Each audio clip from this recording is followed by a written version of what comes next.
Hello and welcome to Property Mastermind podcast with Hilary Saxton and Bob Anderson, episode 118. And today we are going to talk the A to Z of property development. So let's jump on in to episode 118.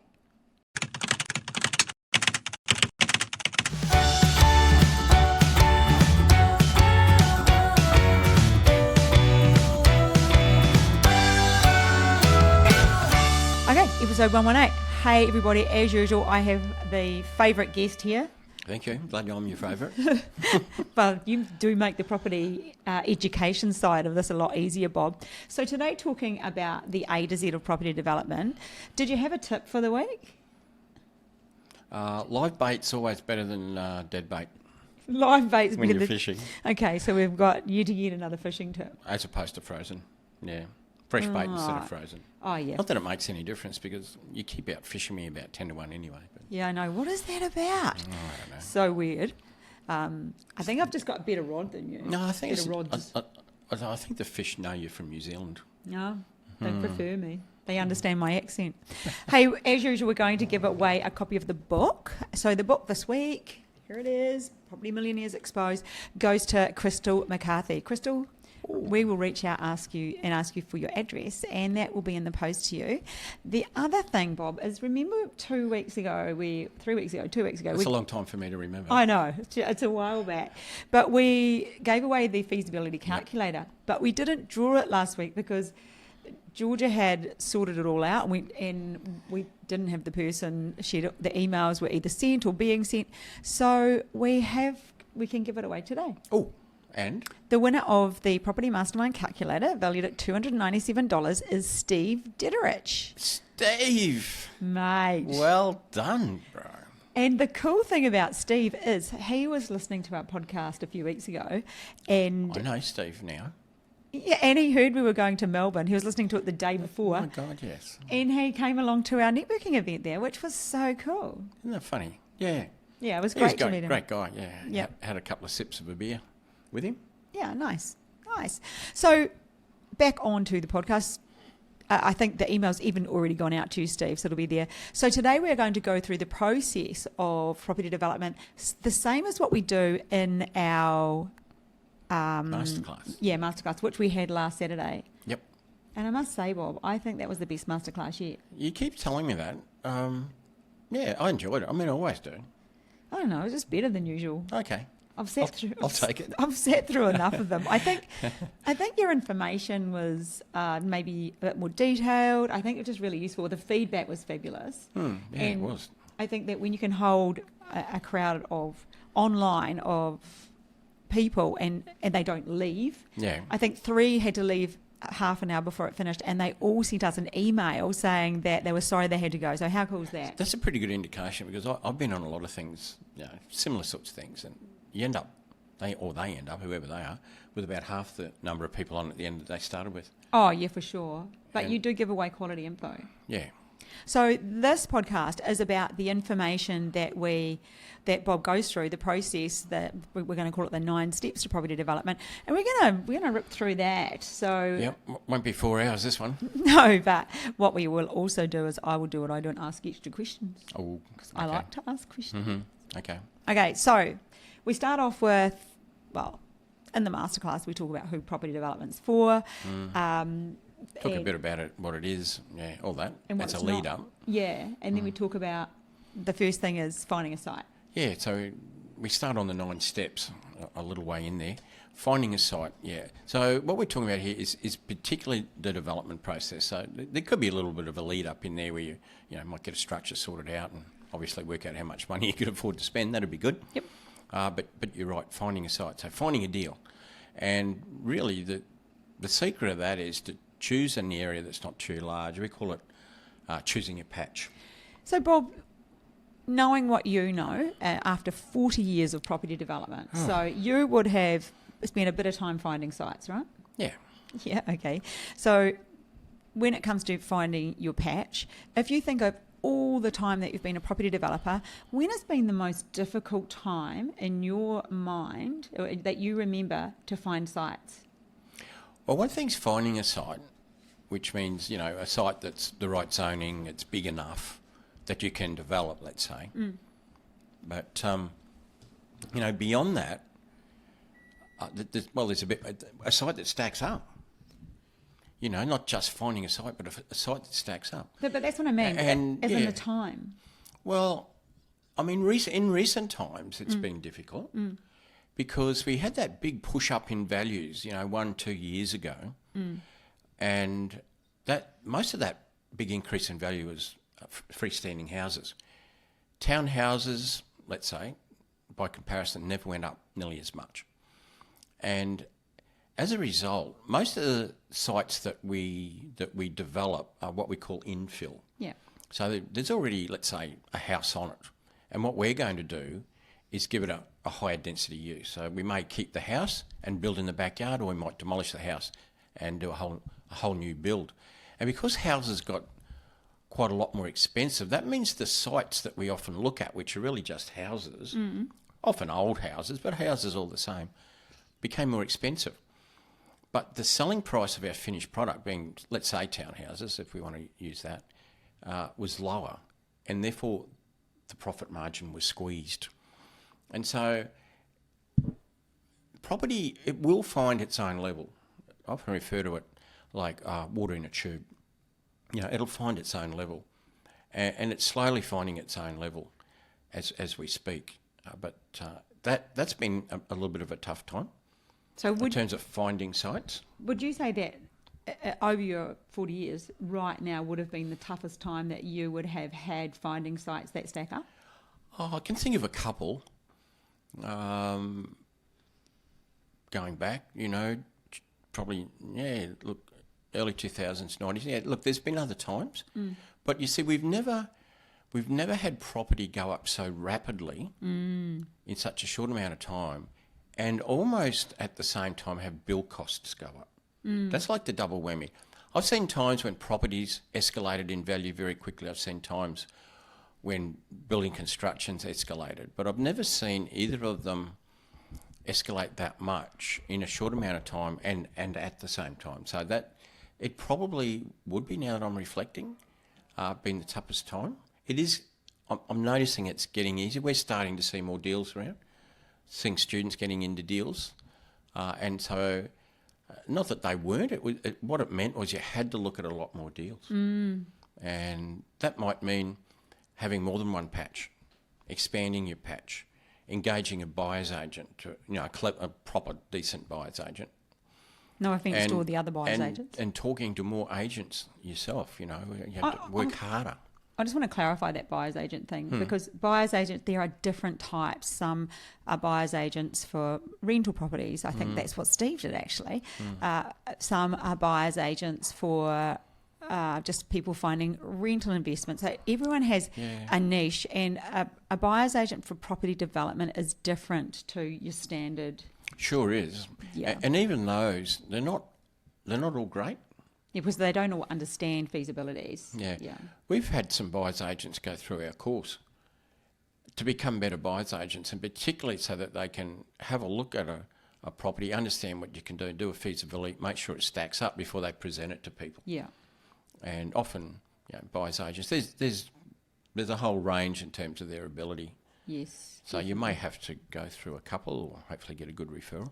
That's particularly if you're time poor. Finding a site's important. We can't do anything until you've found one. Yeah. And engaging a good buyer's agent, or a buyer's advocate, as they're often called in Victoria, can save you time. Well, we're on the whole. If they're a good one. Well, so that the whole finding a site. So that has been a bit tougher. While we're on that subject, so you believe right now that things are easier? Getting easier. Yeah. Yeah. Perfect. How good's that?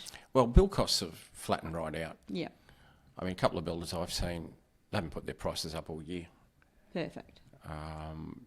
The big quantity surveying firms, Mitchell Brantman and the like, forecasting 3.5% price increase in the next 12 months. So that's not the problem. It was. That's getting back to what it always used to be, just a slight increase. I don't see them going backwards. No. But I see them. Well, I've already seen them flatten out. I've already seen that. And we saw some prices go backwards last year particularly. This year, which is 2023, obviously, we've seen very modest, very minor price increases in the Australian capital cities. And remember, that's a whole city, it's not just a suburb. So, yeah, so it has calmed down a lot. Yeah. So our first thing is finding the site. The second thing in the property development process, the A to Z, is doing your due diligence. Okay, so Bob, if you could give me, what's your biggest takeaway? You've probably got 5 things that must happen, or 10, or whatever there is. What is something, actually, probably a better question would be, what is something that you see people stuff up when it comes to due diligence? Where's the biggest mistake made? Almost anywhere in there, but I mean the obvious ones are zoning, size, and I'd say frontage. So zoning has to be the right zone. It's no good looking at trying to find a townhouse development if the zoning doesn't allow townhouses. So zoning's the critical one, but probably a fairly simple one to sort out. Size, often there's a minimum size to be able to develop. It starts getting down into things like frontages and the like, and how high you can develop. But I think services, you have to be able to get a stormwater connection, you have to be able to get a sewer connection. And I've seen people just go and buy a site where they actually couldn't get it connected. Right. They may have had to go through a neighbour to get their sewer connection. The neighbour says, no, go and they just assume that it would be a I hadn't even been smart enough to assume that. Who knows? Gosh. You see some 40 years in the business, I've seen some pretty amazing things that people have done. Like crazy stuff, the stuff they bought. So service connections, particularly stormwater and sewer, critical. That's where I see a lot of people come undone. But even on things like trees, it's something out of left field. But seen people buy a site with a tree and just thinking, I'll just cut that tree down there and, we'll be right, we can do these townhouses, and you can't touch the tree. That depends a lot on the type of tree, the size of the tree, the council, how green they are, like a whole heap of things. There's one about mining subsidence. Guy bought a site, had mining subsidence. Didn't check, can't develop it. Because basically you end up like the people in Miami, you just implode into the ground. Yeah. There is that risk anyway. So due diligence, that's where I see people that get into trouble doing property development, a majority of them make the mistake at the due diligence phase. Is that mainly, Bob, because they don't know what they don't know? Usually. Often when people think, I can learn this by asking somebody, or a cheap way, or off the internet, Google it. That's the whole. When you don't know what you don't know, and the person who's telling you doesn't know what they don't know, also they don't know what you don't know. And so that's where that can be a problem. Yeah, just inexperienced information. I saw a guy get into trouble once because his bill price was about probably 2/3 what it should be. And I get to talk to him at one point, and I said, where'd that bill price came from? And he said, a mate of mine told me. I said, is your mate a builder? And his mate wasn't a builder. His mate had done a 2-lot subdivision once and was calling himself an experienced developer. So, look, like I said, crazy stuff I've seen. And continue to from time to time. So the next one in the process, so we've gone finding a site, we've done due diligence. The next one is financial feasibility. Yep, number crunching. It's almost a subset of due diligence. It is, One thing is to do the due diligence things that we talk about. And as you know, in our course, we've got a very detailed due diligence checklist, so you can go through and tick them all off so you don't miss them. That's an important thing, not to miss stuff. But getting the numbers right is important. And, there's 3 big numbers. There's the sale price that you're going to sell these things for. Better get that right.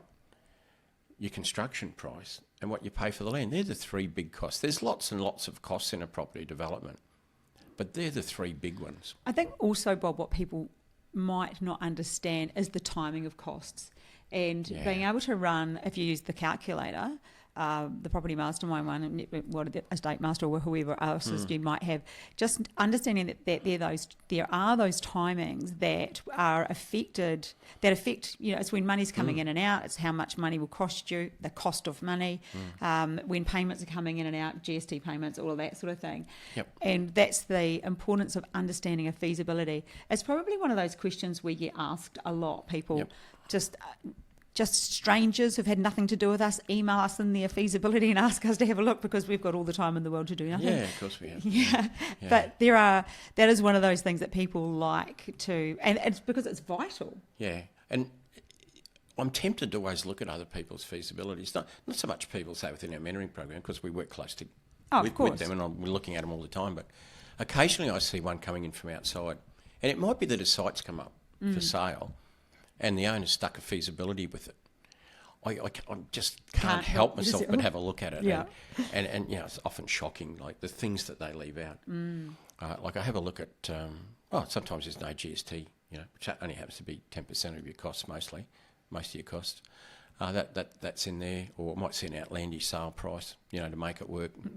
You can make any feasibility work, just make your sale prices high enough. And I see a lot of things left out. And I see dates. I see a project that they've rolled out over 12 months that I know is going to take 20 months. And that shortens up your interest a lot. So automatically I'd have a quick look, and the interest, my goodness, that interest looks really low. And it's either they use a really low interest rate that you can't get on development, or a really tight time frame, or both. They'll have a low interest rate and a quick project. That's going to do a lot to help your interest. Of course, if your interest is low, it makes your project look better than it is. For sure. Interesting that we had an NBN problem today, and the NBN man came around and fixed it after 18 days. Cheers, NBN.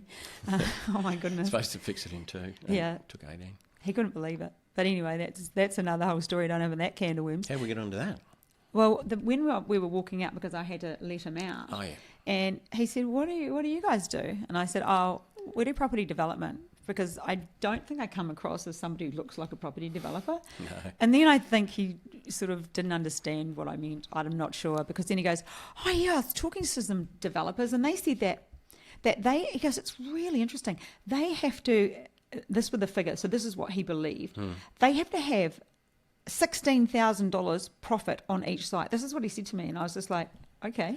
I thought, where on earth are you coming up with these numbers? What are you talking about? I said, there's lots of different types. You might be a duplex, you might be a 4-pack, you could be just splitting a piece of land, it could be an apartment building, it could be anything. And I said that all of it's a bit different. He goes, yeah, but I couldn't believe that 16,000. And I said, well, really, the financial, what the profit is on the land isn't really about what they make. It's so they can get a loan from the financier. Mostly, of course, it's about what you can make. But honestly, I sort of NBN technicians, they're not developers. Yeah. If you're making $16,000 profit on a lot, you'd be selling blocks of land for like probably $70,000. Yeah, which would be impossible because it costs you probably $70,000 just in civil costs. I think that was stuff. one of those conversations where somebody just opens mouth and inserts foot, and I just sort of thought, okay, anyway, nice chatting. I got to go, and So hopefully none of his friends decide to do a property development and ask him about costs. Yeah, and let that be a lesson to you. So we've done finding the site, due diligence, financial feasibility. Next thing, Bob, is purchasing the site. Well, that's pretty straightforward, really. I mean, typically we use a contract. Yes. To purchase.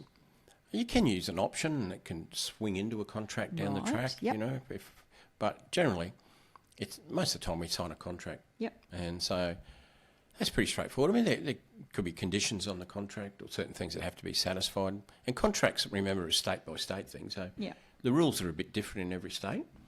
New South Wales is probably the most different state with the way they do exchanges and that there. But whatever it is. And if you sign a contract and you don't have all your ducks lined up, make sure there's a back door. I mean, the obvious thing is finance approval. If you don't have a finance approval and you need to sign a contract to get a finance approval, obviously make sure it's subject to finance approval, but it may be subject to further due diligence or whatever. Always make sure you've got a back door on your contract until you can satisfy everything, and then you're fine. But that's pretty straightforward. It's a property lawyer there. Have you ever made any big mistakes when it comes to purchasing a site, Bob? Or a mistake that you just got out of by the skin of your teeth, or that you can remember personally in your earlier days, or even? I've had plenty of problems over the years from time to time. I can't recall that any of them were buying a lemon. No, because you do. But I've had issues. Two builders go broke on me. That caused some drama. What about contractual? Because we're talking about when it comes to purchasing a site, like you said, it's more about the contract Do you don't recall anything that you've ever been stuck on? Contractually, always had really good lawyers. Yeah, you do. Yep. So not from a contract point of view, but really the contract's pretty straightforward. Yeah. It's really about just covering yourself with a back door until you're satisfied with everything. Or you might buy it at an auction. It's an unconditional contract from day one. Well, make sure you get all your due diligence and make sure you get all your numbers right before the auction. Mm-hmm. Know how much you can bid. Don't get emotional. Don't go over. Just, yeah. No emotions. Okay, the next one is finance. Oh, no, purchase. We just did. Next one's approvals. Getting approvals, yeah. Well, that's where you can get into a real can of worms. So your first approval will be a development permit. So we'll just keep it simple. I mean, there's all types of how you go about this, but if we keep it simple, you have to get a development permit to do, whether it's a subdivision or townhouses or whatever. Mm-hmm. And that involves council. So as soon as you introduce council to the equation, strange things can happen. Oh, yes. So I almost don't even like opening that can of worms around you. Oh, that's okay. I can. Yeah, you can cope now. I can cope. Okay. And look, there's a lot of variables there. So you need the right people on your team. Let's say you're going to do some townhouses or a duplex, somewhere where you're building. So you'll have an architect, a town planner, you'll have a surveyor. Surveyor does the survey, architect does the drawings, town planner makes sure everything complies with the planning scheme. Landscape architect puts some colour around that, and pretty simply, a few other things happen depending on the complexity of it. So the bigger the project or the more complex, the more detail goes into the development permit. Mm-hmm. But then that'll go into council for approval typically, and so that's where it can come off the rails a little bit. It might be non-complying with the planning scheme. You might be trying to, sneak in something a little, maybe on the car parking front or the landscaping front or the setbacks. You might be trying to cringe a little bit on the front setback. So that's where, a really experienced architect and town planner, and look, ideally even, doesn't have to be this, but if you've got an architect and a town planner that are used to working together, that's a bonus. It's not necessary that they have, but that's a good thing. We've even talked on previous podcasts around that, around people that have had issues that didn't know that their people that were working together, architects and town planners, weren't getting on, and that can hold people up. So, I mean, I know in our podcast sometimes we touch on stuff that we've mentioned in another podcast, but I distinctly, because I know who that was and I know how big it was for him. It was such a pain. Yeah, it can certainly be good. And like some of the projects that we're involved in, well, you know that, but it's a team that that's been rolled over through probably 6-7 projects, similar projects, similar areas. But well, I know somebody who got really stuck on approvals, and it took forever. That COVID thing, you know who I'm talking about, and he listens to us. Hey, how you going? Accidental, the accidental developer. Yeah, his approvals just took so long. First of all, it was COVID was their excuse, and then it was just like bad management, really, wasn't it? I mean, in some ways... Not on his part. No, gosh, no.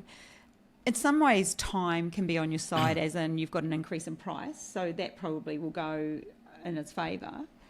It did, as it turned out, yeah. And that can happen. But, he did everything he could, and, he would come back to us, what do I do now? It's like, go back again. Delays, yeah. Delays. And look, it can happen to anybody. Why was his so long? Why was that ridiculously long?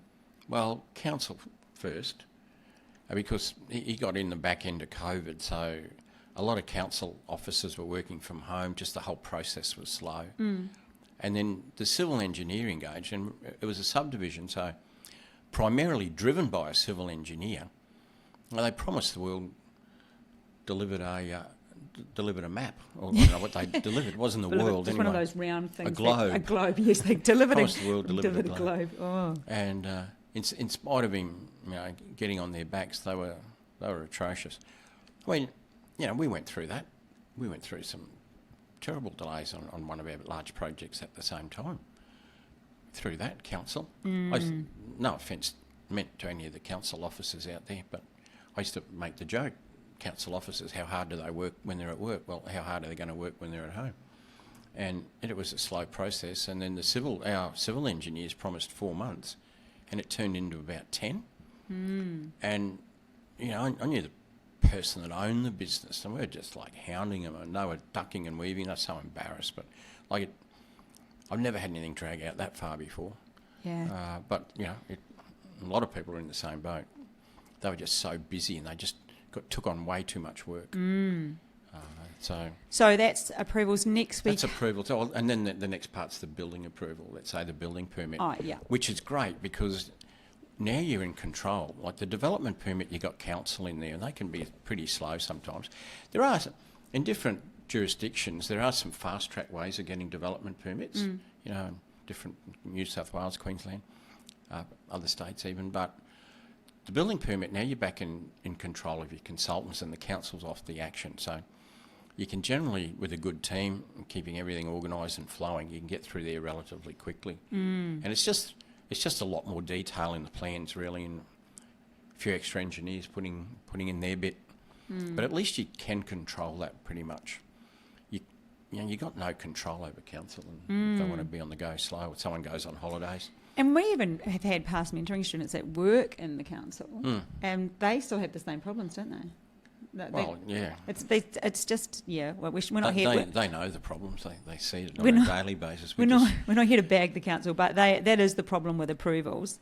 That's the big one. The next one, Bob, is finance. So we've gone finding a site, due diligence, financial feasibility, purchasing a site, approvals. Now we're up to finance. Some people might say, "What finance? You've already bought the site." Yeah, good point. They might say that. Yes.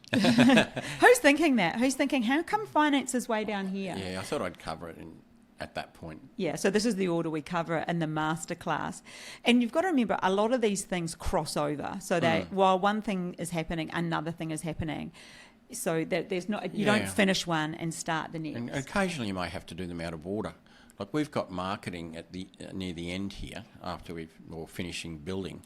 Whereas if you had to get a pre-sale, let's say, or two to get your finance, then you would be doing some marketing right back just after you get a development permit. Well, you've got marketing going on a fairly big project that you're doing, and that started well before I think a piece of dirt was moved. Yeah. Yeah. So that would definitely comes to... Doing something out of order. Yeah. Because you have to. Yeah. So the finance, that's just getting it all sorted, but... That's just getting your finance sorted, really. Well, your finance, yeah. So, look, typically on a development, you need finance twice. You need finance when you buy the site. Yeah, exactly. And then when it comes time to start construction, which means you've purchased the site, you've got your development permit, your building permit, and now you want to start construction. This is usually where you get another lot of finance. Another chunk of money. So that you can get the money to go on and build everything and sell it. And so I've put the finance in there. So the initial finance, you might just be buying an old house on a block of land with no approval. It's just like buying an investment property, really. That's all it is. But once you've got your approvals and you want to do construction, it's a bit different. It's more like it could be called a construction loan, a project loan, and they're often... Well, not often. They are done as what we call a commercial loan. Different from the type of loan when you bought your house or an investment property, pretty much that would have been a standard retail loan from a bank. So this is down the other end, this is like construction finance. You know what I find, that when we have probably 50% of the mentoring students that come on, or 50, you know, a lot of the people that I work with, this is the thing that they can't get their head around initially. So I've got that loan and then I get that loan. There is that confusion at that point. And it's just that simple. Oh, is that what it is? Okay, yeah. And you never have two loans. That confuses people. They can say, okay, I need a loan to purchase the site and I need a loan to construct it. How am I going to cover two loans? Everything. No. Well, you don't. You will only ever have one loan. That second loan, that construction loan, will pay out whatever's owing on the first loan, because the financier wants the registered first mortgage as security. You can't have two different financiers both having a first mortgage, even though your construction finance might come from the same source as the finance that bought the site. Usually it's not.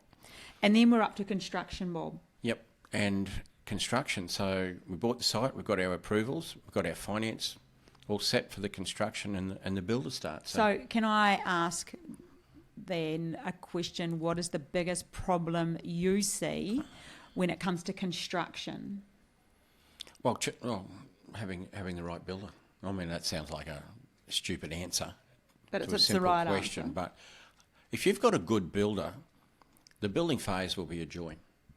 It always is. You know, when you've got a good builder, they're on time, they're on budget, may even get ahead of time.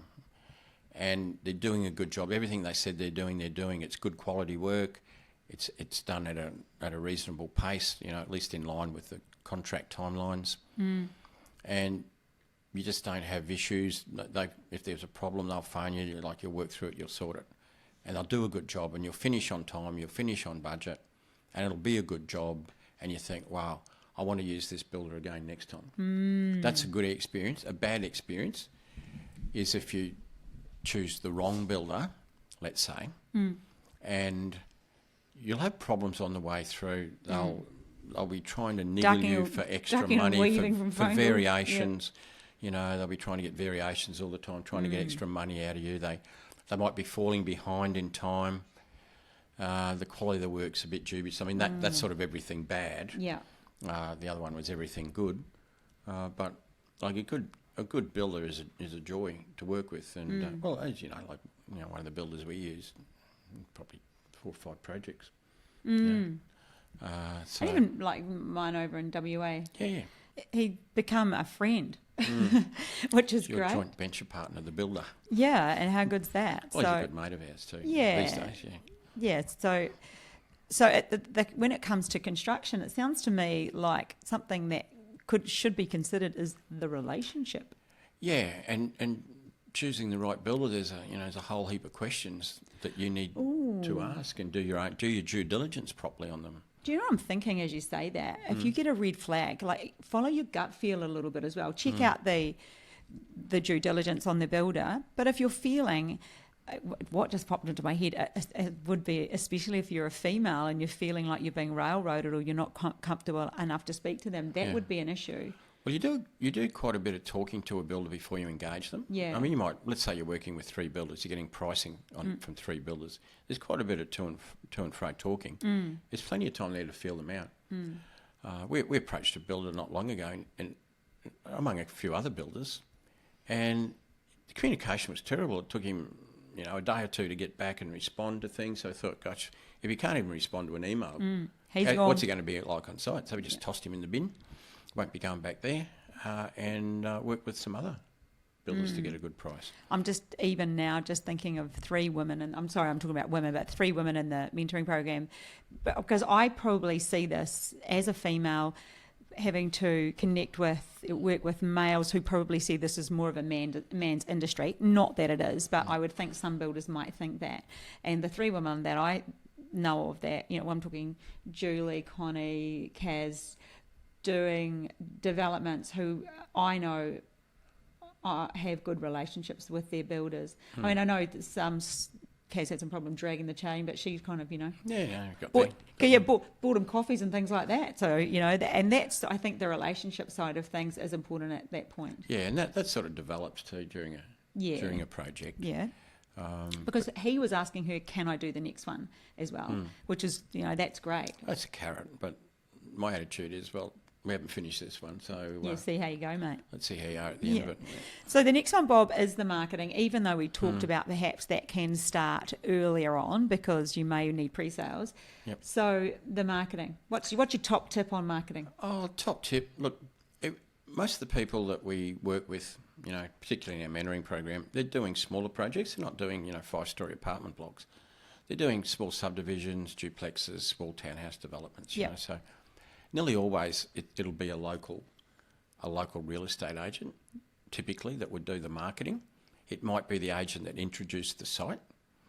So, look, one thing is use local real estate agents. I've seen people use agents from like 8 or 9 suburbs away because they live there and they know a local agent and they're friends and they promise them to sell it. And they're 9 suburbs away. That's a big mistake. Don't do that. Use a local agent who's actively marketing new projects. That's a big mistake. In that area. That's a big mistake. Don't do that. No, it is a big mistake. Yeah. I've seen it happen, and I've seen them languish, and that's rule number one. Use a good local agent, someone with a track record, someone who's very familiar with selling new projects, and it's going to work for you, the seller. Some agents, well, look, let's say there's two types of agents, but there's not. But some work heavily for the seller, which is who they should work for. That's the one paying the commission. You see some agents, they just want to get a deal done. They just want to get a commission. And so quite often we know some agents like this. There's agents that we would like to buy a site through, but we wouldn't necessarily want them selling our product because they don't really necessarily work too hard for their client, for the vendor, and they'll just do whatever they need to do to try and get a deal. Well, they're fine. I'd be happy to buy a site through them. I don't want them selling my product. No. In fact, there's an agent, as you know, on a project we're involved with at the moment, who we've nominated as the selling agent. And I hate buying sites through him because he works so hard for the vendor, which I admire, which is why he's involved in the sale of that project, So that's the marketing. And then last one, Bob, show me the money. Show me the money. Settlement. Little Tommy. What can we talk about with settlement? Oh, it's a great time. Yeah. Money flowing in. Yes. Well, that's done by a property lawyer. Look, before you can settle, you have to get your titles. Let's say we're doing even something as simple as a duplex or a two-lot subdivision. We're either going to sell the lots, we might going to sell the 2 units in the duplex. Well, we can't do that until we have our separate titles. Once we've got our separate titles, then about a month later, we can settle. And so we need to get those titles as quickly as possible because every day is costing us money. Our loan's probably fully drawn at this point. We're on maximum interest and we want to get those settlements in as soon as we possibly can. My tip is it is not a time to drag the chain. You need to get those A into G. You need to get your A into G, get those titles sorted out, which we'll be dealing with mostly your good consulting surveyor, a little bit with your lawyer, and the building certifier as well at the end, like getting all those things at the end. Once the builder's finished, there's a little flurry of activity, getting those things done as quickly as possible to get the title so you can settle, pay your loan off. So, Bob, that is the 9 steps to property development, and that is what we covered on our masterclass last Saturday. Yep. Now, if you would like, we just did that in 35 minutes. If you would like the 3.5-hour version of that, where Bob goes through that with a little bit more detail, we've decided if you send us an email, we will send a link out and you can watch the masterclass because it was so good, Bob. And it's really enlightening for people. Then, what I would like to do now is just clarify what we offer as far as products go. Yeah, good idea. Yeah, so that is the property development process. We teach property development, mostly Bob does. What's missing from that, Bob, which is the overriding factor and probably really heavy in the first 3, is confidence. Everything. Property development is a confidence game. It's for people. People really need to decide they're going to do something and decide that I am a property developer and I am going to do property development and go and do it. So that is something that's probably missing in our 9 steps. Yeah. You could do our course 100 times and know it inside out and upside down as well as I do. But if you don't have the confidence to take that first step, it's all just a heap of knowledge in your head. You might as well go fishing. You could be a school teacher. Yeah, there you go. So I'm going to clarify the three products that we have available. So if you're interested in understanding what we offer, this is what they are. The first one is our membership. Now that's our lowest entry product. So that's $1 sign up. So if you want to jump in on that, you just sign up for the first month for $1 and then it's $149 a month after that. So that's the cost out of the way. I've gone there. But what that offers is there are 4 courses in that. There is a mindset coaching course. Critical. That's the one we talked about, building confidence as well as knowledge. Yeah, and just learning how to take consistent action. The second one is the property development course. Remember, it's an introduction to property development. It is not our full-blown course. It is an introduction to property development. It goes through in more detail than the masterclass, but it's not it's not. If you seriously want to get into property development, there's an alternative you'll talk about. Yeah, and then the next one is the small subdivisions course, and there are 6 modules in that, and then the last one is Renovating 101. So that is what we offer in our membership, which is our entry level, and they are all introductory courses. So if you are that's if you're interested, I think. They roll out the last module in 12 months. Yeah. And it's for people that are busy, interested, want to learn about it. But if you're serious about property development, then by far our most popular product is our bundle. And that is the full property development course, nothing like the one in the membership.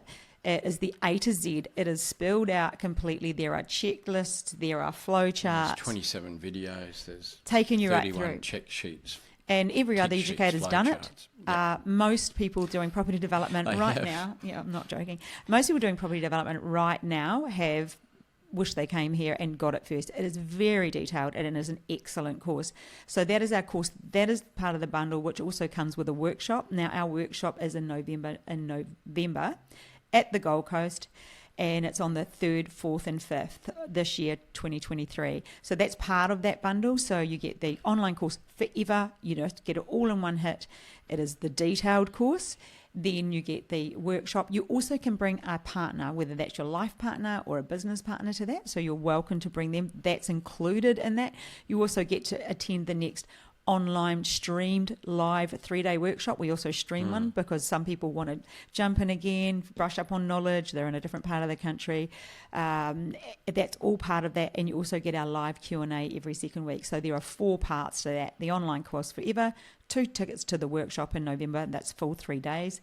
The live Q&A and the next online live full workshop. Yeah, and that's our, what do we call it? Most popular. That's the bundle. It's the most popular. Yeah, our that's flagship Our, program. It's if you're serious launched about 1,000 developers or several thousand or whatever. Yeah, if you're serious about property development, that would be the one you want to get. I think sometimes when people see the membership, they think that I had a conversation with a lady today and she was a little bit confused because she bought the membership and thought that was our course, and I was like, no, that's just the introductory level, because obviously this is a business. We are in the business of education, so this is how we do our business. And then lastly, we have our mentoring program, and that's if you want to do a property development, you are keen to do one now and you want to save yourself a fortune, well then you have a conversation with us, and we work with about 20 people at a time. You get all of those other courses, you get everything. You get to speak to Bob whenever, as many times, not whenever, not saying, but you get to speak to Bob as often as you like. That is not limited.